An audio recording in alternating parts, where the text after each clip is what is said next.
this camera is set to manual settings, so I can modify the shutter speed of the camera, and now we can see black lines moving up on the screen. That is visible only on this camera, I cannot see it with my own eyes. So at 1 second divided by 1250 we can see these black vertical lines going up. Okay, now if I swipe down again, we have these options. Let's just make it less flickery. At 1 second divided by 80, it's almost no flicker. Okay, and here we have the extra dim. Now, will this extra dim influence the flickering rate? It is reducing the intensity of the screen.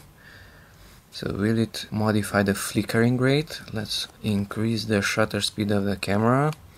We have black lines. Extra dim, and it's not influencing it. So black lines are moving up with the extra dim function enabled. Black lines are moving up with the same speed with extra dim disabled. Enabled and disabled. Darker screen, same lines as with brighter screen. So extra dim is not influencing the flickering rate of the screen, only the light intensity. First screen, up and up.